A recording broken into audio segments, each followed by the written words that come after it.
राधे राधे, श्री सीताराम, हरि शरणम। भक्तों, कल जैसा आप सब जानते हैं कि देव शनि एकादशी है, जिसे आप हरि शनि एकादशी के नाम से भी जानते हैं। बहुत सारे भक्तों का मेरे पास रिपीटेड प्रश्न आता है एकादशी के बारे में। अलग अलग तरह का प्रश्न होता है कि एकादशी का व्रत कब से प्रारंभ करें, क्योंकि कुछ लोगों ने आपको सजेस्ट किया है कि निर्जला एकादशी से शुरू करिए। फिर दूसरा प्रश्न आ जाता है क्या खाएं, क्या ये खा सकते हैं, या फिर आता है कि हम तो बीमार हैं, उस कंडीशन में क्या करें, या फिर हमने तो प्रसाद खा लिया है, क्या हमारा व्रत भंग हो गया है। ठीक है, हमने गलती से तुलसी मैया में जल दे दिया है, एकादशी के दिन क्या जल दें या ना दें। बहुत सारे इस तरह के प्रश्न रहते हैं। ठीक है, और अगर हमें मान लीजिए भूखा नहीं रहा जा रहा है तो हम क्या खाएं, क्या हम आलू खा सकते हैं, क्या हम कुट्टू खा सकते हैं। अलग अलग तरह के प्रश्न रहते हैं, तो उन सभी पे बात करते हैं डिटेल में। वैसे तो पहले भी मैंने वीडियो डाली हुई है, लेकिन अब मैं डिटेल में वीडियो इसलिए डाल रहा हूँ जिससे आप लोगों के प्रश्न फिर से क्लियर हो जाएं, और जो बात मैं आपको बताऊंगा वो सारी की सारी शास्त्र संगत और संतों के अनुसार ही होगी। कुछ भी मैं अपनी मन मर्जी से नहीं बताऊंगा आपको। देखिए, सबसे पहली चीज, जो लोग भी एकादशी का व्रत करना चाह रहे हैं, जिनके मन में है कि वो एकादशी का व्रत करें, और उन्हें किसी ने मूर्खतावश ये सलाह दे दी है कि आप निर्जला एकादशी से व्रत शुरू करिए, एकादशी का व्रत निर्जला एकादशी से शुरू करना चाहिए, तो ये सब बिल्कुल भ्रांति है।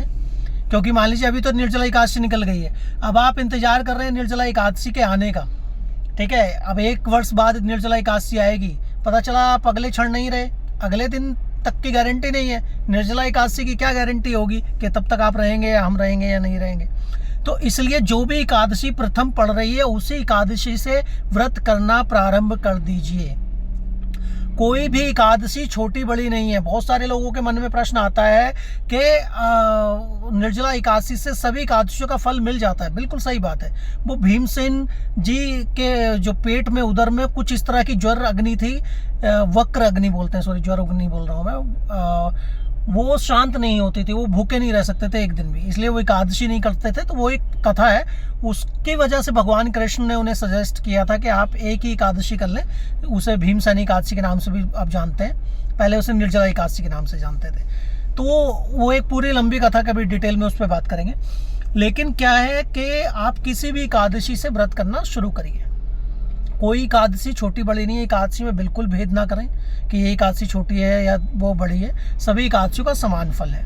ठीक है, फिर दूसरी चीज़, आप ये सोचें कि हम तो पूरे साल एकादशी नहीं रखते हैं, निर्जला रख के सारी एकादशियों का फल एक साथ ले लेंगे। देखिए, जिस तरह से एकादशी का व्रत होना चाहिए हम सब नहीं कर पाते हैं। 99% लोग नहीं कर पाते, मैं तो नहीं कर पाता हूँ। हम एकादशी का पालन कर पाते हैं, व्रत तो उस तरह से हो ही नहीं सकता, क्योंकि एकादशी का व्रत कायदे में 3 दिन का है।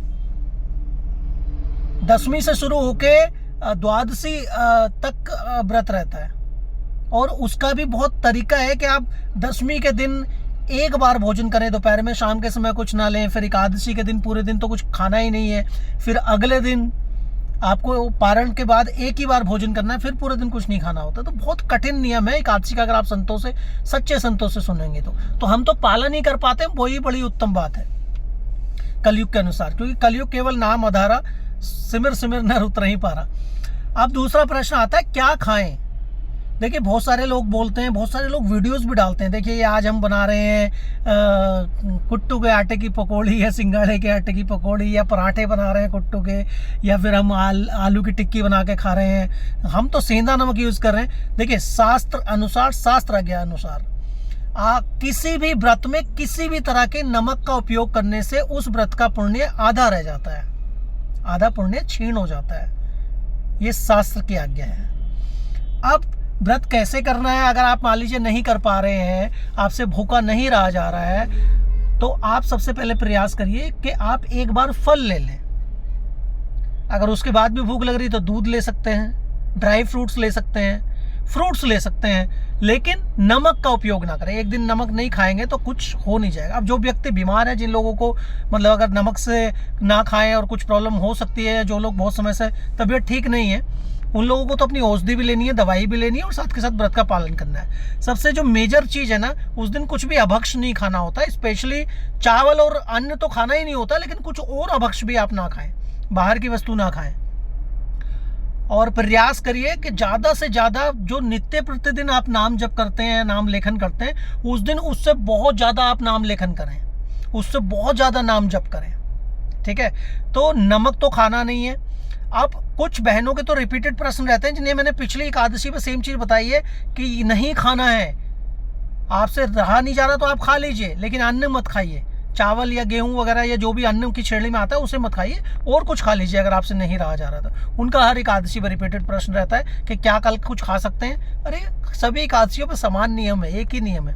निर्जला एकादशी साल में एक ही आती है। तो निर्जला एकादशी का मतलब है निर्जला, निर्जल, बिना जल के रहना है। अगर आप नहीं रह सकते तो आप प्रयास करिए सूर्योदय से सूर्यास्त तक आप प्रयास करिए बिना पानी के रहने का। फिर भी नहीं रह सकते तो आप पानी पी सकते हैं। बाकी सभी एकादशियों पर निर्जल रहने का कोई नियम नहीं है। आपकी क्षमता है, आप रह सकते हैं निर्जल, तो आप निर्जल व्रत करिए, अन्यथा खूब नाम जप करिए। और बिल्कुल मन में एक ग्लानि नहीं रहनी चाहिए, दूसरे भक्त से कंपटीशन नहीं करना चाहिए कि यार ये तो निर्जल रह पाते हैं, ये देखो निर्जल रह रहे हैं, इन्होंने तो पानी भी नहीं पिया और हमसे नहीं रहा जाता, ये सारी एकादशी निर्जल रहते हैं। सबकी अलग अलग शारीरिक क्षमता है, सब पे अलग अलग भगवान की कृपा है, उसमें ना ग्लानि करनी है ना कंपटीशन करना है। कोई भक्त, किसी की भक्ति छोटी बड़ी नहीं होती है। हमें सिर्फ और सिर्फ अपने विषय में सोचना है कि हम कितना साधन कर पा रहे हैं, और साधन में सर्वोत्तम नाम जप ही है। पूज्य प्रेमानंद जी से सुन लीजिए, वो सिर्फ और सिर्फ नाम जप पर ही फोकस करते हैं। पूज्य हमारे मलुकपीठ वाले महाराज जी से सुन लीजिए, हर कोई नाम जप के लिए ही आपको प्रेरित करता है। ठीक है, तो एकादशी का व्रत कोई भी कर सकता है। दूसरी चीज, बच्चे भी कर सकते हैं, बूढ़े भी कर सकते हैं, कुंवारी कन्याएं भी कर सकती हैं, और शादी के बाद भी कर सकते हैं। अब बहुत सारे लोगों का प्रश्न आता है एकादशी का उद्यापन को लेके भी। देखिए उसमें भी दो मत है। पहला मत ये आता है कि कोई भी व्रत जिसे आप संकल्प के साथ बोलते हैं कि मैं इतना व्रत करूंगा, इतना व्रत करूंगा, उसके बाद उद्यापन करूंगा, तब उद्यापन होता है संकल्प के साथ। लेकिन एकादशी तो एक ऐसा व्रत है ना, जब से आपने रखना शुरू किया अंतिम श्वास तक रखना है। उसमें तो कोई संकल्प ही नहीं लिया ना कि मुझे 50 व्रत करने हैं, 16 व्रत करने हैं, 51 व्रत करने हैं। ठीक है, तो ये दो मत चले आते हैं, तो उसमें आप मत फंसिए। आप एकादशी का व्रत करते रहिए।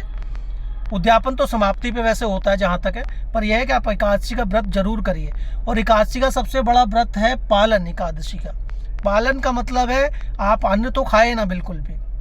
फल फ्रूट खा रहे हैं अच्छी बात है, लेकिन साथ के साथ उस दिन प्रयास करें झूठ ना बोलें, उस दिन प्रयास करें किसी से ईर्ष्या ना करें, किसी पे क्रोध ना करें, किसी की चुगली निंदा ना करें, किसी से द्वेष ना करें। ठीक है, ज़्यादा से ज़्यादा परमात्मा की चिंता का चिंतन, या फिर उन हरि चर्चा, कथा, सत्संग, संसारिक चिंतन उस दिन ज़्यादा ना करें। यही नियम होता है एकादशी का, सबसे ज़्यादा नियम यही है। तो ये आपको प्रयास करना है। दूसरी चीज़, एक और कई बार बहुत सारे लोगों के सामने प्रश्न आता है, बहुत सारे लोगों का मेरे पास भी आता है कि सर कि एकादशी तो आज नहीं है, एकादशी कल है। कभी कभी ऐसा होता है ना, दो बार एकादशी, दो दिन होते हैं एकादशी के। ठीक है, अभी पीछे जब एकादशी हो रही थी, निर्जला एकादशी के टाइम पे भी ऐसा ही हुआ था। तो क्या है कि बहुत, जब 2 एकादशियाँ पड़ रही हों, तो जो दूसरी एकादशी होती है, दूसरी वाली, पहली वाली नहीं, जब भी 2 एकादशियाँ पड़ रही हो, तो दूसरी वाली जो एकादशी पड़ती है, जो दूसरे दिन एकादशी पड़ रही है, हमेशा उसे मनाना चाहिए। दूसरी चीज, द्वादशी प्रधान एकादशी आप रख सकते हैं, 10वीं प्रधान एकादशी का व्रत कभी नहीं करना चाहिए। ठीक है, एक और चीज मैं आपको बताता हूं, एक भ्रांति जो लोगों में फैली हुई है, जो आसपास के पंडित आपके बता देते हैं। पंडित और पंडित में ज्यादा अंतर नहीं है। पंडित मतलब विद्वान और पंडित मतलब मूर्ख। कि ये तो वैष्णवों की एकादशी है, साधु संतों की एकादशी है, आप तो गृहस्थ हो, आपकी एकादशी नहीं है ये उनकी अलग होती है, आपकी अलग होती है। ये मूर्खता है। हर एक प्रत्येक आस्तिक व्यक्ति की सेम ही एकादशी होती है। जो भी भगवान को थोड़ा बहुत भी मानता है, सबकी एकादशी एक ही दिन होती है। साधारण मतलब कि गृहस्थों की अलग एकादशी होती है और साधुओं की अलग एकादशी, ऐसे नहीं है। उन मूर्ख पंडितों की बातों में मत जाओ, उन पंडितों को बिल्कुल त्याग करो, ऐसे मूर्खों का। संतों को सुनो, अच्छे संतों को फॉलो करो। और एकादशी का एक ही एकादशी का नियम है, द्वादशी प्रधान एकादशी रखनी चाहिए। 10वीं प्रधान एकादशी क्यों नहीं रखनी चाहिए, उसके पीछे भी महाभारत की एक कथा है। महाभारत प्रसंग में आप पढ़ सकते हैं कि गांधारी जी ने अपने 100 जन्मों पूर्व एक जन्म में व्रत रख लिया था 10वीं प्रधान, उसी वजह से उनके पुत्रों का, समस्त पुत्रों का नाश हो गया था। तो वो कथा है पूरी लंबी, किसी दिन उस पर वीडियो बना के आपको डालूंगा कि क्यों नहीं रखना चाहिए। लेकिन आप संतों से भी पूछ सकते हैं। ठीक है, तो थोड़ा प्रयास करिए कि एकादशी के दिन व्रत आप कर पाए और ज़्यादा से ज़्यादा नाम जप कर पाए। सर्वोत्तम नाम जप है। संसारिक चिंतन से ज़्यादा हरि चिंतन है, तो ज़्यादा से ज़्यादा नाम जप करें, ज़्यादा से ज़्यादा आप नाम लेखन करना जरूर शुरू करिए। नाम लिखने से चिंतन ज़्यादा अच्छा प्रगाढ़ बढ़ता है। ठीक है, राधे राधे।